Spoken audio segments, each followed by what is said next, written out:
It's the SDG Podcast. Before we get started, you can check us out on the web at solutiondesign.com/podcast or find us on all the social medias, LinkedIn, Twitter, Facebook, and Instagram at Solution Design Group. All right, gentlemen, say hello and introduce yourselves. Hey guys, I'm Chad Jetner. Hello, I'm Peter Lawrence. I'm Kyle Bacher, and joining us today is our own low-code leader, Ben Story, who I've been working with for 12 years, probably thereabouts. Yeah, and doing a lot of low code. A lot of low code. We really like our low code at SDG. Yeah. Peter and Chad, maybe not so much, being coders, purists. We're big code. Oh gosh. No, I absolutely adore the low code solutions. Any opportunity that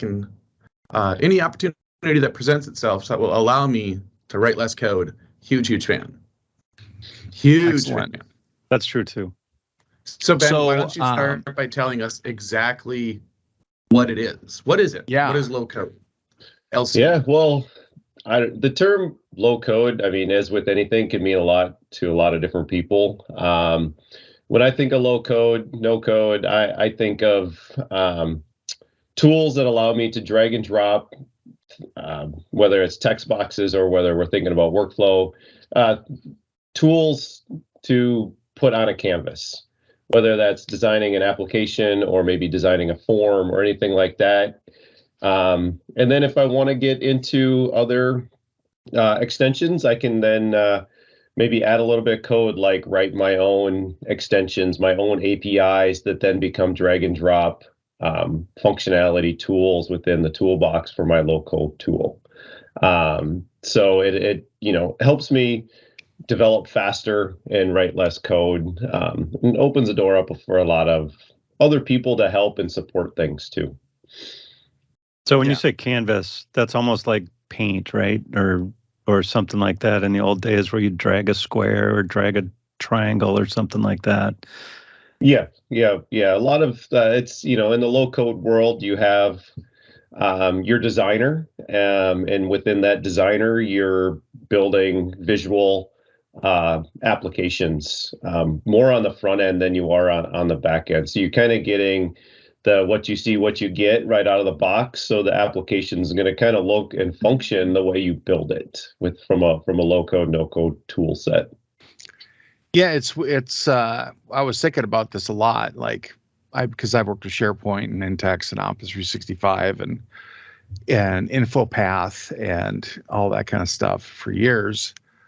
There's low code for building applications. There's low code for creating the pages. It's it's widgets, configurable widgets, drag and drop. You have actions and connections and things for logic. If this, then this, wait until this date. All that's kind of pre-baked in, and you're playing with Legos more than just sitting writing lines of code. Because I can't code. I can only steal code. There are many here that will attest to that. But the nice thing about that low code helps bring us is, as long as you have a logical mindset and can understand how things are built, you can translate those thoughts into really good solutions.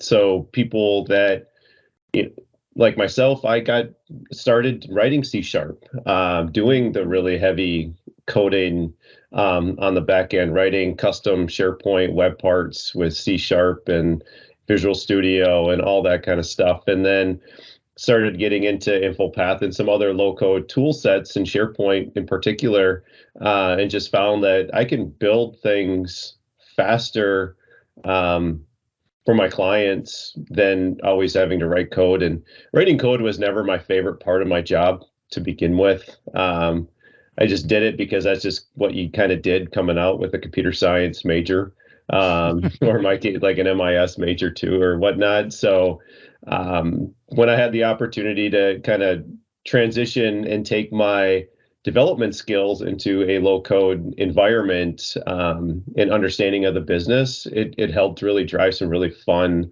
applications. Yeah, I went right from my broadcasting certificate right into Fortran. Like, that's just the. I think way that's it the happens. path. Yeah, As one does. that's how you get started on Fortran, if I remember correctly. Yeah. So we have built many, many low code applications, and SDG uses many. Yeah, the ability to quickly develop and deploy solutions is, I think, one of the benefits, and we've done that a number of times. And I also think too, just from a support angle, we only have a small group of people that can help support things, and we're all billable and we're all working outside of our normal things, but we also like to help the company succeed too. So, being able to quickly build an application that can be easily supported, and it's not a lot of legacy code that needs to be updated constantly, I think really helps us with our low code mindset within our operational functionality. But we have specific examples of that, right? Like when the pandemic hit, we not me, you guys, Kyle and Ben and everybody. Well, Kyle, that's not Chad. Kyle begging for help. Up a lot of low-code solutions. To we were able to take our HR onboarding process very heavily paper, and kind of over a weekend with some tweaks into the week could convert that to a completely paperless no code solution that our new hires didn't even have to come into the office to complete anymore. And Kyle has been inaugural in supporting and leading that charge too at SDG, and really kind of taking on most of that development now, which helps me too. Yeah, we had the new hire paperless before the next new hire, and we had the yearly retro paperwork paperless before the next retro. Wow. Yeah, and it was like scramble mode. But we had all the pieces in place to do it. So we brought in the digital signature piece already for others, for the security stuff. So it became, like way more functional for us. And having that in place has helped us in a lot of other ways. So we use it, there's probably daily, somebody somewhere is using a low code solution that we built, at least once a day somewhere. Yeah, my retro's coming up next week. Yeah, I've monkeyed with yours. I did make some specific changes to the workflow. So work that in. When I was thinking of, like all the low code stuff we've done, and where my low code career began was with SharePoint Designer, and which had XSLT behind the scenes and XML. And so you had the page builders though. Like that's the only possible way I would have got into it, is I could click and drag and fill out forms and, do things that way. And, but it was a lot more fragile. The bumpers weren't quite there, and you could break your own stuff or make it really difficult to work with in the future. Well, it had a lot of limitations too. Yeah. As that's just one of the things, going into low code, knowing what the limitations are, whatever low code tool that you use is going to be a very important thing, because you can do a lot of really cool stuff with them. But, as we all know, like we're all realists, we know that you can't build everything in a low code tool set. So that was going to be my question. Knowing those limitations, right, is really important. And there's a lot of interesting things that you can do with low code. Like we use it for a lot of process automation and some really quick hitters around online forms. You can get into building some pretty cool IoT things with it as well. But I've seen a lot of people just use it for testing. Like, hey, I got a bunch of these ideas. Let's just test out a bunch of these ideas and see which one works the best. Because they can iterate through a bunch of kind of POC kind of type of deals on the front end. And then kind of once you go through and figure out what if your idea works, then you got the roadmap or the crossroads of, all right, do we continue building this in low code, or do we not? Now, do we need to look at, all right, we need to bring in some heavy hitter developers to do that as well. I will say that's one of the challenges sometimes is in business, to show how much can be done with low code, that it sometimes raises the expectations about some of the other parts of the development happening just at the same speed, right? So yeah, if you whip up 3 different front ends that do things completely differently and show it to the business, and they're like, awesome, that only took you a week and we're almost there. Now go build me the rest of this whole entire giant process. So your low code experts need to know when to switch to code.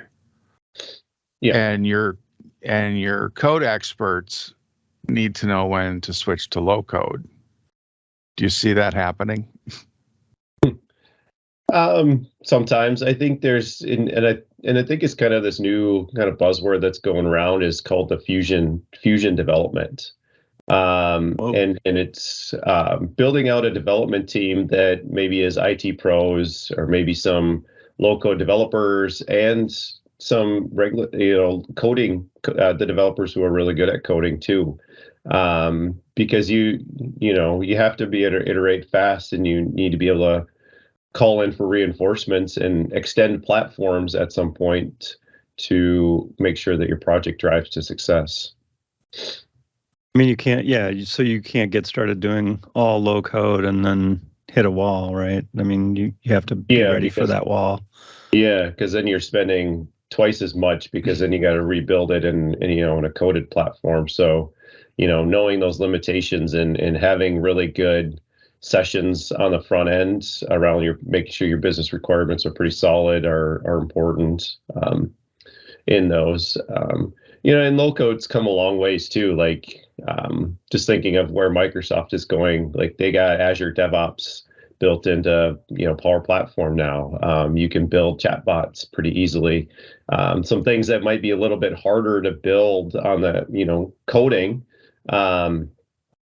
And we can build things differently on the low code and still provide some really nice functionality to extend platforms as well. And there's a lot more integrations too coming. Like I think one thing I saw is like GitHub interactions for governance and code sharing and even getting in and doing co-authoring on an application now is possible in some low code tool sets. Nice. Where when you're thinking about code, like you gotta check out your code, do your code, check it in, and then the next person has to make sure they're getting their updates and pull those updates down, and then they can do their thing. Where everything is so on the front end with these low code tool sets, we can be in there co-authoring and working on the application together, and maybe chatting through some sort of chat tool on the side to work together. That's an interesting point, like just having some of the coding features and some of the remote work features coming together in that low code space. I know you talked about like sort of the boundaries between low code and code. I guess we'll call it that. They're not black and white, obviously, but as long as everybody's aware and keeps the other side in mind as they're going along, you don't get into that conundrum where 10% of the work takes 90% of the time because you're trying to do it all in one platform and really force it, right? Right. So yeah, you're 100% right. Yep. It was 80-20 for a while. Was it? It'll take you 80% of the way you need to go, or the distance you need to go, and it'll do 80% of the things that it claims to do. So They've added that more was connectors. that was like a whole different world ago. The tools have gotten so much better. It's ridiculous. Some of the things they've even done in the last couple of years in Intex with the objects. It's like I rejected it. It's like, this is a new Doctor Who. I do not like this. But then I fell in love with it. Yeah, because it looks when great. Nintex brought in objects into their variable platform, that was a game changer because if I wanted to query any data source, I needed to build a separate variable for every piece of data I was bringing back. And now we have the use of objects where I just build one object variable and now I get everything back and save so much time in the development of your business processes. Yeah. You still have to do all of the, the requirements gathering and kind of really understand the business problem you're solving, and then understand, in the tool how to solve that problem, how it works, what fits together, the logic. So it's not like anybody can just jump in and do awesome stuff, but I've seen a lot of business users go out there and pretty quickly figure out kind of some new ways to automate their jobs or parts of it. And do you see that when business users do that, they're trying to get around IT, right? Because they're not getting their questions answered fast enough. Yeah. No idea what you're talking about there, guys. IT's my best friend. Always on my side. And obviously not saying that IT's bad, but just think of the massive amount of requests that come in to an IT department, right? They're going to empower people. It's just smart. Right. And that's where I think low code can really come in and help, because reading some things, like they're predicting even a shortage in developers. So it's like, who's going to handle all these requests that are coming in, because apps still need to be built, right? From an enterprise standpoint. And if we don't have enough developers, or you can't find enough talent, then you got to look elsewhere, train people, right? And can't always train people to write C# or Java or know what Spring Boot is, right? But you could train them to put them through some classes and teach them how to drag and drop and build some things, because they kind of know what they need coming from the business. So that helps. You can really increase your talent pool to work on this stuff. So do you think if I can do it, you can too. Do you think it's taking us back to the Excel spreadsheet access database days a little bit, or are we beyond that because of all the benefits of low code being expanded in, and some of the components and the connectors that you have can be sort of controlled by the company, and you kind of use this connector, don't use that connector, that kind of thing, right? Yeah. No, you're right. I don't think we're going quite back that deep, because the sophistication has come a long ways in our low code tools. Yeah, not with Workflow Cloud, Nintex, that kind of, with all of these companies kind of becoming cloud-based solutions, you get better, I think, visibility on your organization as a whole, because you have that, admin view into that app and everything that's going on. So versus every, different department having a site buried somewhere that has a list tied to it, you just don't have that level. And then being more cloud agnostic too, where with governance, you can log into a cloud-based platform to do your development. Governance is a little bit easier because you don't have to worry about locking somebody's machine down so they can't install certain software or can't install this thing or can't install that thing. It's, from an IT standpoint, if you got one cloud platform or maybe a couple cloud platforms that you're using, like a Nintex or a Microsoft 365 or whatever that low-code tool set might be, it's easier to control that permissions, who sees what components are you using, what connectors are you allowed to use, because we don't want somebody just going willy-nilly and building a connector into some third-party system that maybe hasn't been approved. So Ben, when we talk about Nintex and Azure and all these other load code solutions, it's great, right? Like, it does help. It's helped us a ton. What are the drawbacks to go in that direction, right? Like, is there I would imagine that there's a little bit of vendor lock-in, right? Like, some of these solutions don't necessarily seem portable from one vendor to the next, right? If you're deep into Nintex, you're probably locked into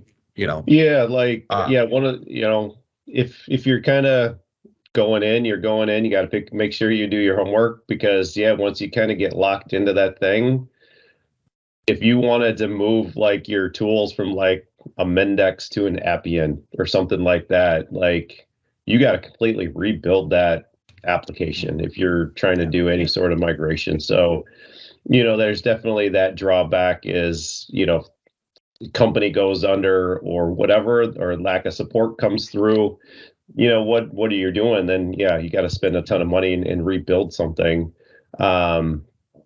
But even from like a Nintex to Power Automate, there's no migration path there either. It's a complete rebuild, even though they're two workflow tools as well. And, when you're kind of getting in on the front end of the design, I think some of the other components, UX, can be kind of touch and go with some of these low code platforms, because when you're getting into code, you can kind of make that thing look as pretty and identical to that design you might get from your UX team. And you don't give the designer a blank sheet of paper and a color palette. You give them, like, here's this component, here's what this could look like, here's these different options. You just don't have, like, okay, we can do this without code for you, but you're going to have to take what you get. Beyond that, we're gonna have to make something custom. So when we take, customers of ours and other friends down this low code journey, what are some of the things that we can do, that we suggest, to help mitigate, like, the lock-in factor, or kind of the constraints around the design and everything else, right? Because I'm sure there's a few pointers we can give folks, right? And it kind of just comes back to the limitations. Like, when you're working with your design team, they just need to know, what box we're working in, so they can color inside the lines. And it's sometimes, and I haven't got a chance to try it yet, but there's some really cool tools out there like Figma, and Microsoft built a connector now for designers to build things in Figma to then directly import them into Power Platform. So that, I think that could definitely help the designers color inside the lines a little easier, because you're getting the exact components that you can use in the platform in your design tool set to do imports. So that I don't know. It's a tough question, because every platform is different, but just knowing those limitations is a big thing. Well, I think too, knowing that really, there's benefits too, right? Because as a designer, you have these limitations, sure, but also some of the other things that you would have to consider, like accessibility and all the other less sexy aspects of a design, or maybe some people really love. I know I'm working with a UX person right now that actually loves designing for accessibility. It makes her feel really nice.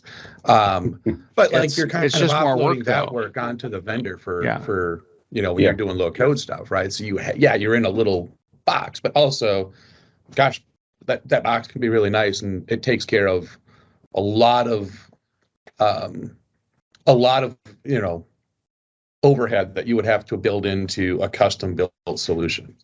Yeah. Yeah, you just got to be careful not to do the kinds of things that'll get you in trouble. Like, and just because you can do it that way now doesn't mean that it's going to change. So you have, is this a customization that if it fails is going to break stuff and stop our business in its tracks?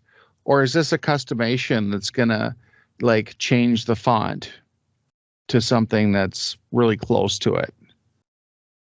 Like that's different, because that's not going to really break anything. That's going to be an annoyance that you have to deal with. So those are kind of the challenges of extending these tools a little bit Yeah. beyond their comfort zone, right? Yeah. I mean, Peter, when you worked with the low code platform that you worked with, what were some of from a coding, I mean, you're a pretty heavy developer. Like, what did you feel like? I mean, you like to write code like that. I mean, I love to write code. I live to write code. I know that you've worked with a couple of low code tools before. I mean, what was kind of your experience working with those, positive and maybe or negative on things that you learned? They're super right? powerful for doing those things that they're built for, right? If you want to do something repeatable, boring, something that I don't even want to code because it's like, whatever. I don't want to code that. That's so boring. That's where those low code things come in and really knock it out of the park. They've taken all the weird stuff out of it and made it, or taken all the coding out of it, obviously, and made it repeatable. You set a few parameters and bam, now you've got the thing in a short amount of time, and I don't have to do handshakes and connect up, authentication. I don't have to do this or that or the other thing. It's just all kind of handled for me, and it really helps out. It obviously doesn't do everything for me, which is, knowing that line and knowing which side you're on, I think is probably going to be one of the important things to keep in mind. People try to push things a little bit beyond, where they're sort of supposed to be, and try to do it all in a tool, or we're only going to do this in low code. And I think that's sort of the wrong idea. Do the things in low code that make sense. Don't go for the everything. You'll pay. I look for ways all the time for us to automate something, improve the quality of the information we're gathering, the accuracy.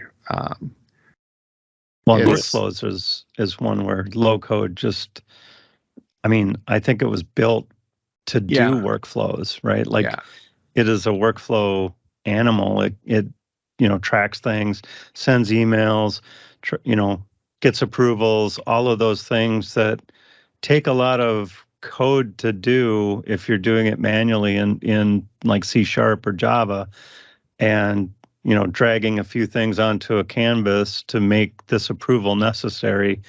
That's what that tool does, and that's where it excels so much.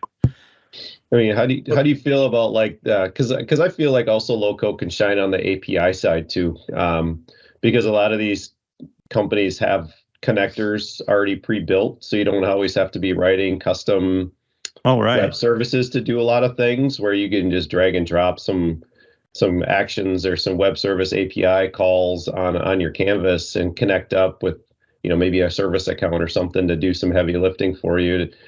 Just because like all these cloud-based systems now, they all kind of have their open APIs to be able to push and pull data out to connect. And like building low code tools to help do that, I think is kind of also where they can shine as well.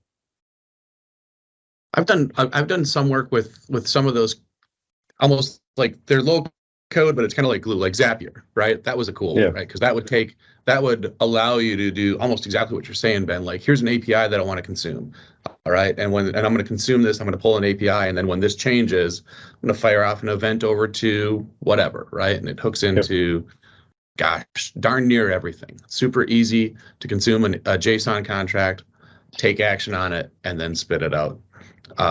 Stuff like that. Like, so Peter, when we were talking about this episode, Peter was talking about what was the word you had for it, Peter? If to poop. What was it? If to fuck. It was If to ta. If ta. Yeah. Yeah. Okay.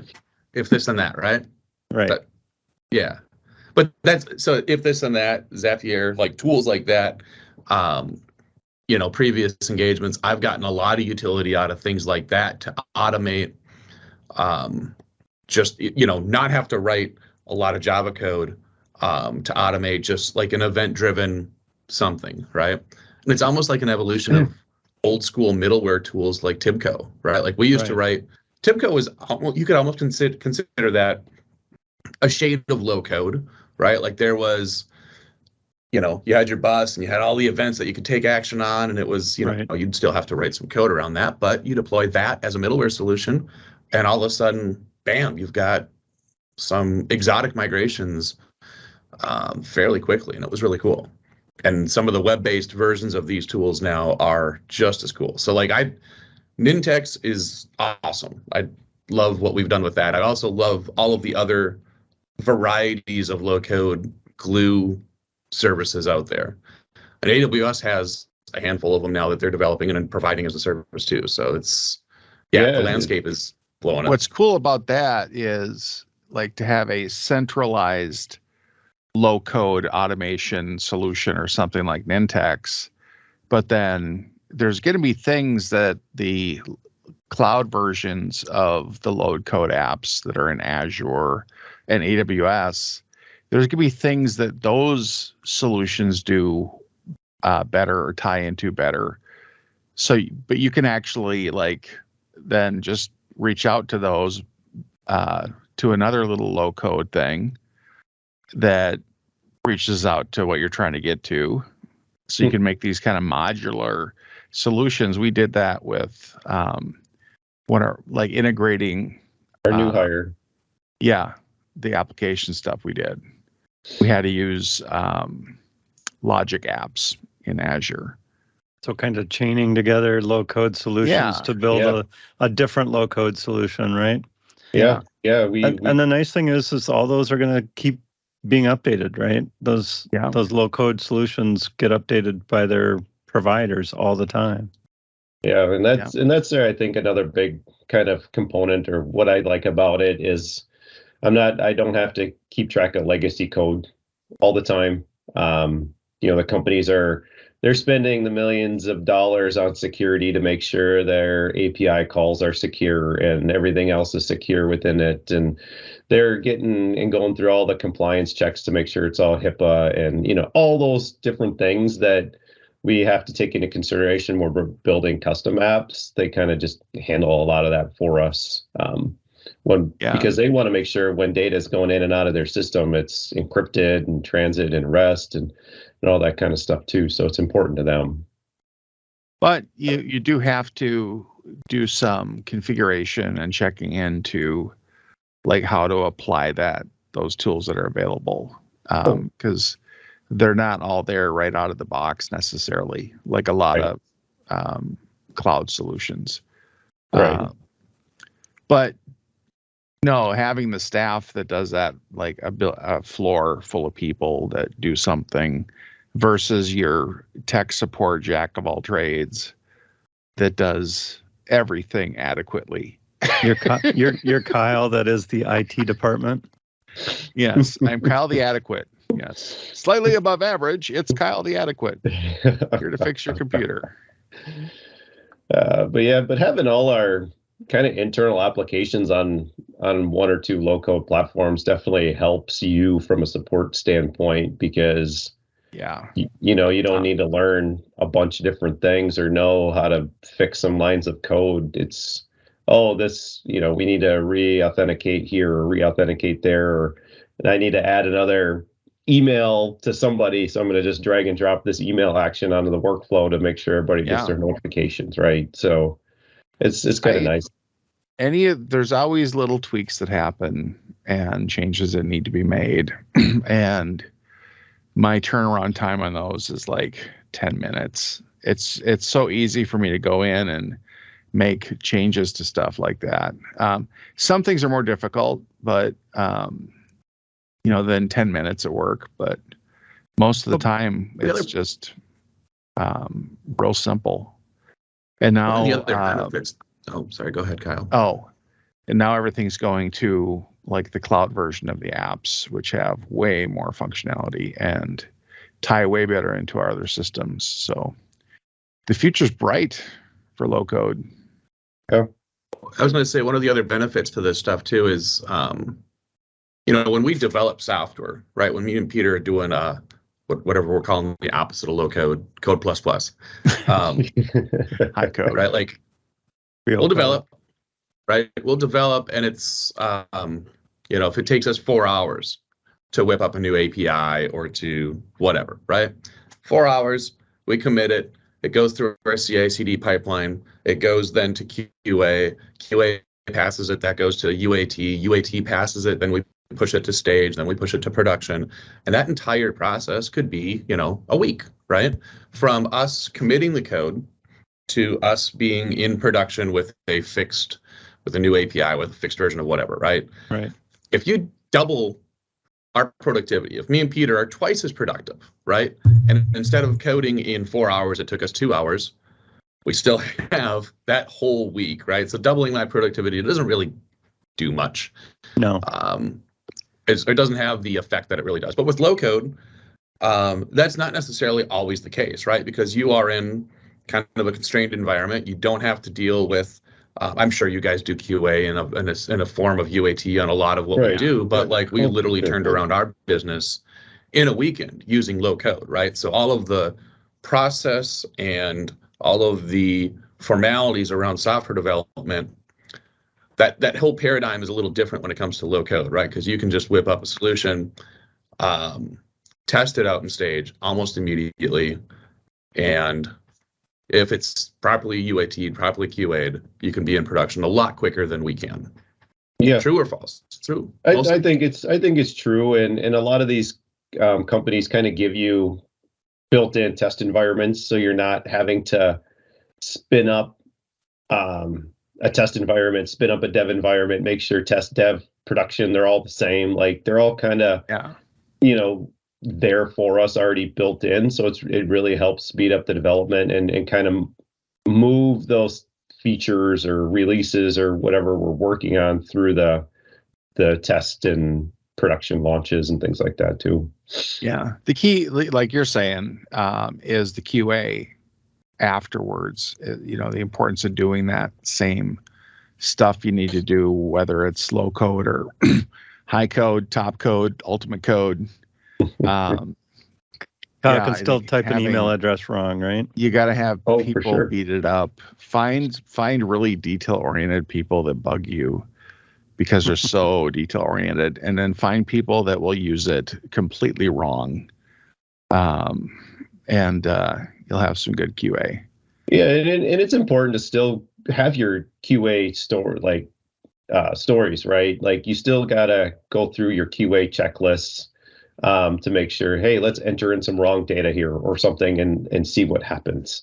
Because we want to break our stuff just as much as you guys want your code to break to make sure that it's as rock solid as we can make it.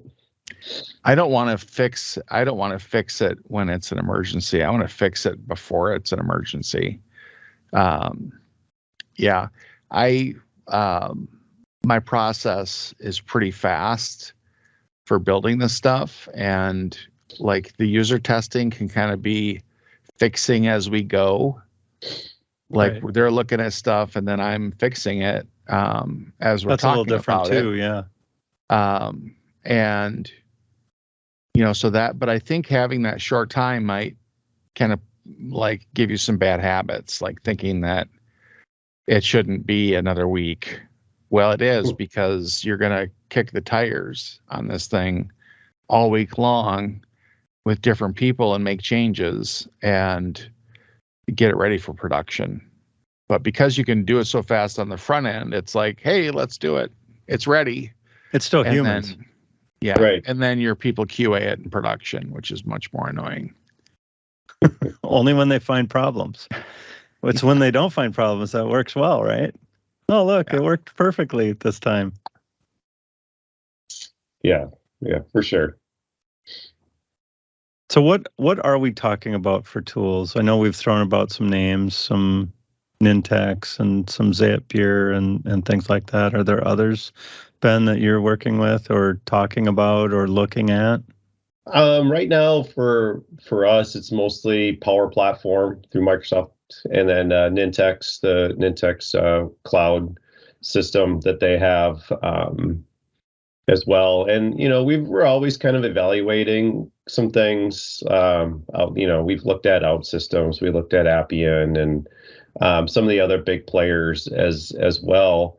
But just for right now, like Microsoft is such a behemoth when it comes to, so many organizations have Microsoft 365, and a lot of organizations still need a lot of help with governance and setup and developing the apps and bringing in our expertise to help with that. So that's where a lot of our expertise is right now is on the Power Platform, including Power BI, and then Nintex, building out forms, workflows, documenting business processes, or robotic process automation. That's where our clients are right now, and so that's where we tend to stay. Right? We don't. Yeah. We still look at the new stuff, but we can't move there unless we get somebody to come along with us. Right? There definitely needs to be a need for us to be able to take that step into a different platform. And right now, we just haven't seen a lot of it. Yeah.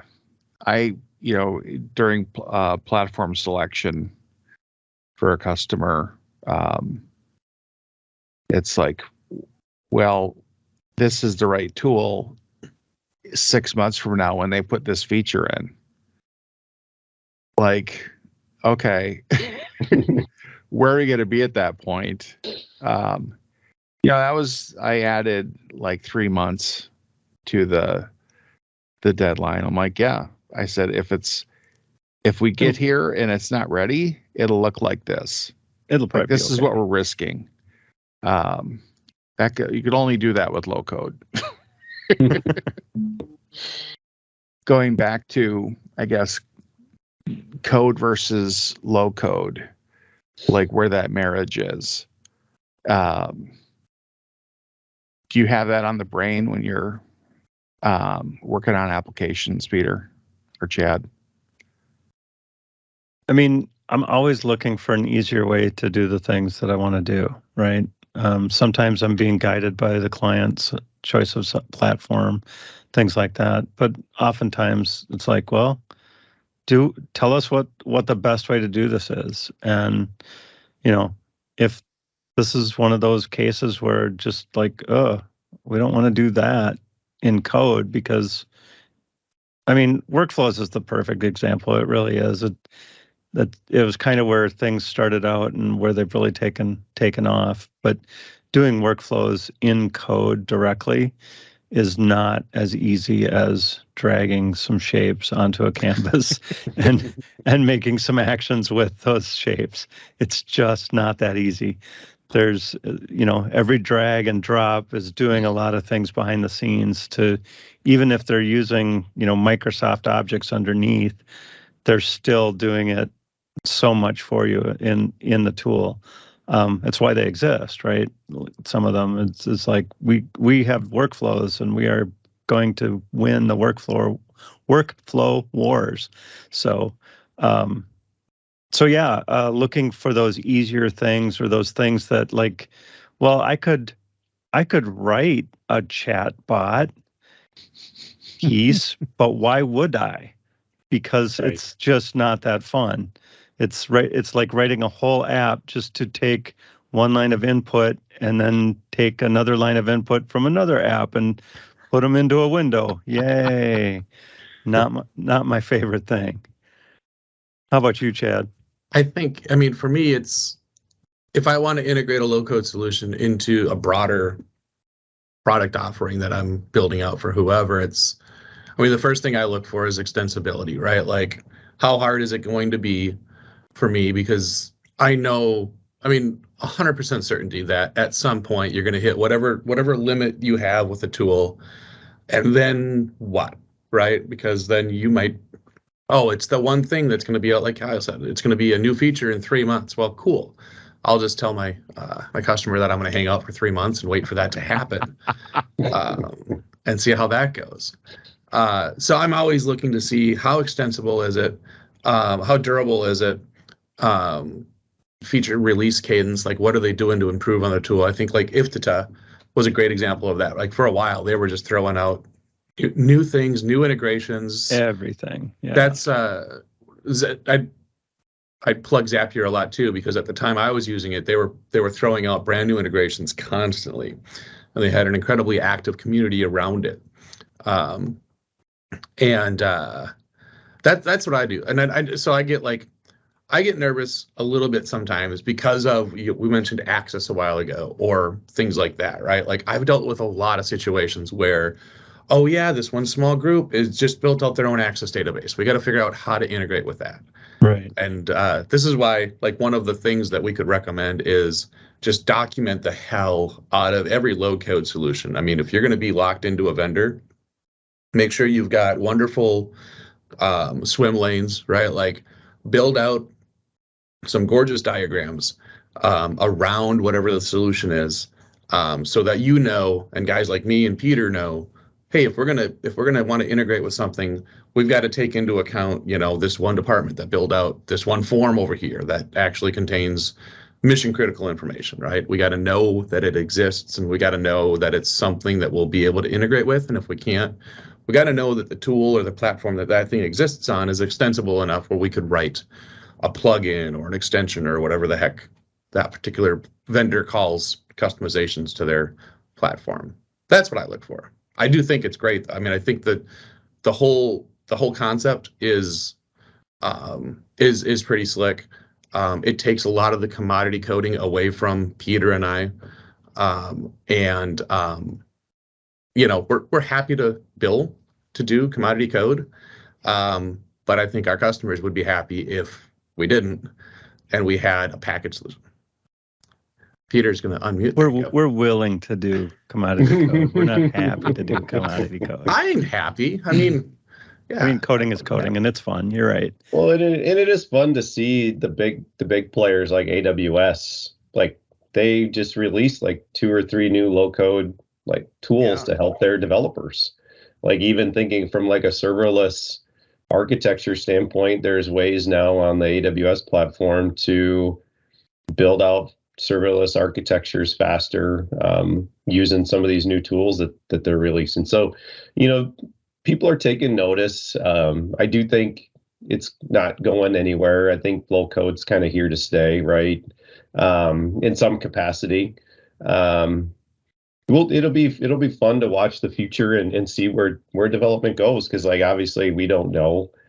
We can guess, but which is kind of fun sometimes. But it's just gonna be fun, because the sky's the limit on a lot of these things, and where these tools go, and just being able to run hybrid projects and integrations and have everything in the cloud. I think it's just going to make all of our lives easier, whether we're writing custom solutions or doing low code things. I mean, the cloud has definitely changed low code for the better. Yeah. Yeah. So, from my perspective, the tools have never been better. And so getting better than they are now is exciting. That's going to be exciting to watch, the stuff that we'll be able to do. And then, I'm always looking for ways to use these tools when they make sense. Right. And if I hear something somebody's doing, I'll be like, you might not have to do it that way. There might be a better way. I might be able to help you with that. Always looking for ways to incorporate some sort of automation to help, because some of my favorite things that I hear when my clients are like, hey, that used to take me 4 weeks and now it takes me 4 hours. Like that type of ROI on using low code tools to help help somebody out in that particular business case it's awesome. Like, so like, yeah, always looking for ways to integrate, make things better, faster. So, Chad, any parting thoughts for you? The way that Peter pronounces the acronym "if this then that" is awesome. That's my only parting thought. He really hits those. So I'm keys. hoping, Peter. I'm hoping I'll hear it one last time before we go. The if-ta-ta-ta? If-ta-ta. If-ta-ta-ta. Never heard that before. Never heard that before you said it earlier this week, Peter. That's awesome. I think low code's here to stay. I think it's going to get better. I think it's growing. I do think that as long as you keep an eye on the boundary and not try to do, it can't do everything. It's never going to do everything. You don't want it to do everything, but use it where it makes sense. That's my thought. Kyle? But I would say definitely, if you don't do it now, if you don't have it now, look into it. And just be aware of the kind of things you can do with it to see those opportunities, because I can't think of a business that wouldn't have a lot of benefits from these tools, and be able to save themselves a lot of time and effort with 1,000,000%. repetitive tasks and things like that. So, yeah, Ben. No, I agree with y'all. I definitely think low code's here to stay. I just think there's going to be a more and more demand for it, and there's always going to be a demand for applications, and trying to figure out how to support those applications. You might have to turn to low code for some of them. Like, you gotta, like Peter said, stay within the boundaries and just know limitations. But I definitely think every company should be looking at integrating some sort of low code tool set within their organization to help them out, because if not, they're going to fall behind, and they're not always going to have the expertise to keep up with demand. And I think low code can help keep up with demand. Awesome. I like that. Well, with that, I think we'll say goodbye, everybody. Oh, goodbye, everybody. Bye, everybody. Bye. Goodbye. Solution Design Group is a digital product consultancy in Minneapolis. Check us out on the web at solutiondesign.com, or look for us on Facebook, Twitter, LinkedIn, and Instagram at Solution Design Group.